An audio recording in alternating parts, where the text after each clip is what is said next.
मेरा प्रिय भाई और बहनों, आज का दिन बाइबल लेसन 26 मैरिज विवाह। यीशु मसीह के नाम से आप सब लोगों को हम स्वागत करता हूं। मेरा प्रिय भाई और बहनों, ये चैनल का नाम हिंदी COC मसीह की गलीसिया। आप ये चैनल को सब्सक्राइब करना, शेयर करना, कमेंट्स बॉक्स में आपका सवाल लिख के रखना, आपके जवाब भी मिलेगा। बेल बटन और ये लाइक बटन भी प्रेस करना। और 25 लेसन कंप्लीट हो गया। आप पुराना लेसन पूरा भी देख लेना, वीडियो देख लेना। आपका जवाब भी लिख के हमको भेज दिया तो आपको सर्टिफिकेट मिलेगा। वो सर्टिफिकेट वो जॉब के लिए, नौकरी के लिए नहीं है, सिर्फ आपका संतोष के लिए है। ठीक है, आज का दिन विवाह के बारे में हम देखेंगे। जितना पुराना मनुष्य है उतना ही पुराना विवाह भी है।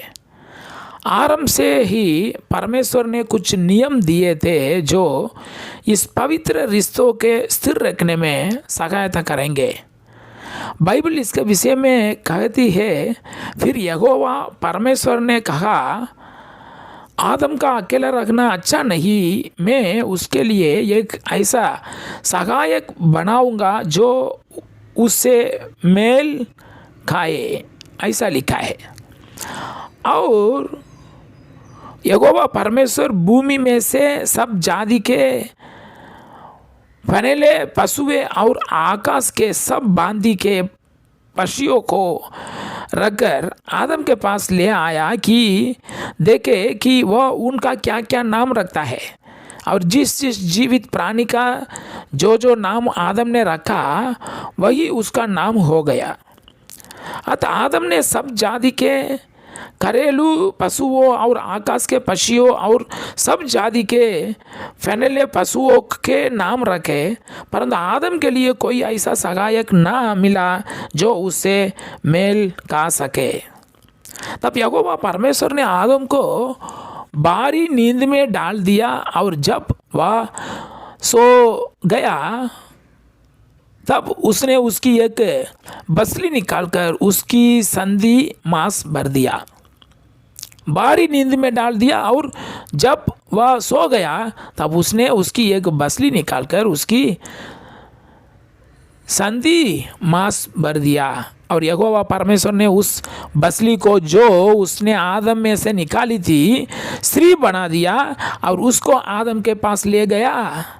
तब आदम ने कहा, अब यह मेरी हड्डियों में की हड्डी और मेरे मांस में का मांस है, इसलिए इसका नाम नारी होगा, क्योंकि यह नर में से निकाली गई है। इस कारण पुरुष अपने माता पिता को छोड़कर अपनी पत्नी से मिला रहेगा और वे एक धन बने रहेंगे। उत्पत्ति पुस्तक 2 अध्याय 28 में से हम ये पढ़ सकता हूँ। उत्पत्ति पुस्तक 2 अध्याय में 18 में से। प्रभु यीशु के समय में फरीसियों ने यीशु से कुछ इस तरफ से बातचीत की। फरीसियों ने उससे पूछा, क्या हर एक कारण से अपनी पत्नी को त्यागना उचित है? उसने उत्तर दिया, क्या तुमने नहीं पढ़ा कि जिसने उनके बनाया उसने आरंभ से नर और नारी बनाकर कहा, इस कारण मनुष्य अपने माता पिता से अलग होकर अपनी पत्नी के साथ रहेगा और वे दोनों एक धन होंगे। वे अब दो नहीं परंतु एक धन है। इसलिए जिसे परमेश्वर ने जोड़ा है उसे मनुष्य अलग न करे। उन्होंने उसे कहा, फिर मूसा ने यह क्यों ठहराया कि त्याग पत्र देकर उसे छोड़ दे? उसने उनसे कहा, मूसा ने तुम्हारा मन की कठोरता के कारण तुम्हें अपनी अपनी पत्नी को छोड़ देने की आज्ञा दी, परंतु आरंभ से ऐसा नहीं था। और मैं तुमसे कहता हूँ कि जो कोई व्यभिचार को छोड़ और किसी कारण से अपनी पत्नी को त्याग कर दूसरी से विवाह करे वह व्याभिचार करता है, और जो उस छोटी हुई है से विवाह करे वह भी व्यभिचार करता है। मत्ती का सुवार्ता 19 अध्याय में 3 से 9। मत्ती का सुवार्ता 19 अध्याय में 3 से 9। वापस में पढ़ता हूँ।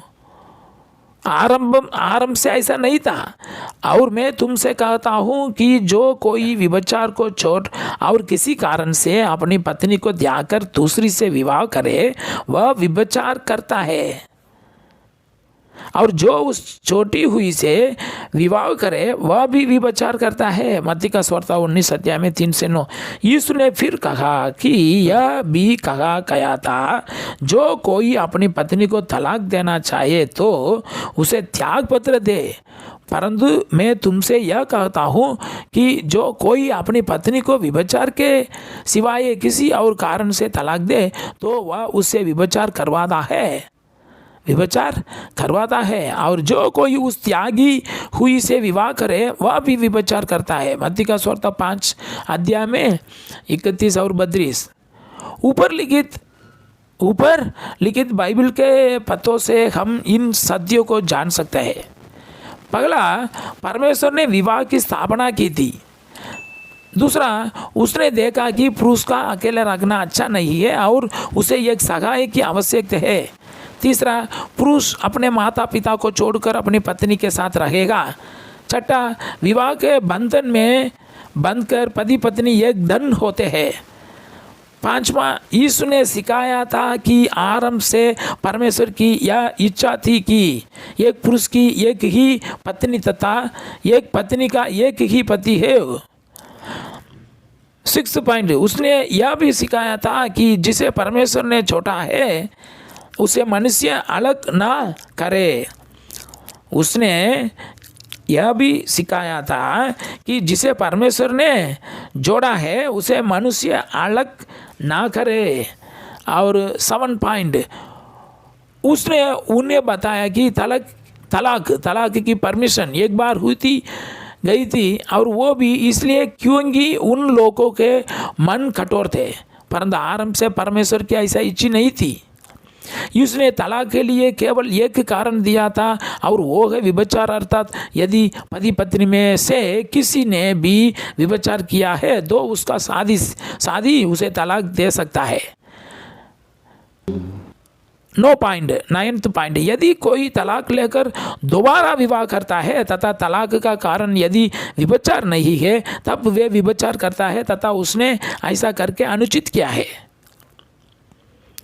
अभी वापस देखेंगे, बाइबल के अनुसार जब कोई विवाह करता है तो वो पूरे जीवन भर के लिए होता है, पूरा जीवन भर के लिए होता है। किसी भी कारण से अपनी पत्नी को तलाक देने की आज्ञा बाइबल नहीं देती, तथा किसी को भी यह आज्ञा नहीं है कि वह एक से अधिक जीवन साथी रहे।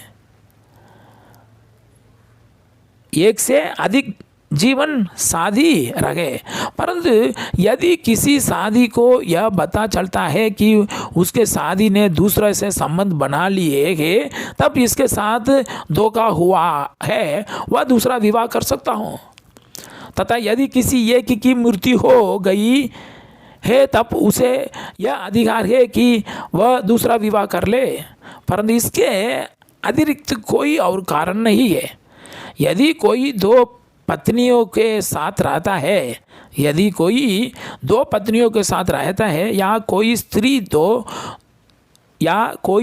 दो पत्नी रहती है, तब वे व्यभिचार के दोषी है। यदि कोई बपतिस्मा लेकर मसीही बनना चाहता है, अर्थात सच्चा मसीही नाम का मसीही नहीं है, तब उसे अपनी उस पत्नी को त्यागना पड़ेगा जिससे उसने पहली पत्नी होते हुए विवाह किया है। उसे अपनी व्यभिचार वाली स्थिति को छोड़ना पड़ेगा।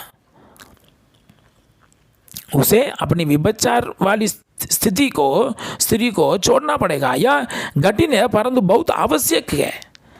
विवाह एक ईश्वरीय प्रबंध है और इसका उद्देश्य है कि पुरुष या स्त्री को एक सहायक मिल सके ताकि वे इस पृथ्वी पर रहकर फूले फले। परमेश्वर ने पति पत्नी तथा बच्चों को नियम दिए हैं कि उन्हें कैसा रखना है। पति को अपनी पत्नी से प्रेम करना है तथा पत्नी को अपनी पति के साथ प्रेम से रहना चाहिए। माता पिता को अपने बच्चों को अच्छी शिक्षा देनी है तथा उन्हें अपने माता पिता का आदर करना है। इफिसियों पुस्तक 5वां अध्याय में 22 में से 25, कुलुस्सियों पुस्तक 3 अध्याय में 18 से 21 तक। विवाह सब बातों में आदर की बात समझी जाए। विवाह सब बातों में आदर की बात समझी जाए। इब्रानियों पुस्तक 13 अध्याय में 4वां वचन। परमेश्वर के नियमों का आदर करें तब आपको इससे आशीष मिलेगी, और यदि आप ऐसा नहीं करते तो तमाम प्रकार की समस्याओं से होकर आपको गुजरना पड़ेगा। मेरा प्रिय भाई और बहनों, आज का दिन यह लेसन कंप्लीट हो गया।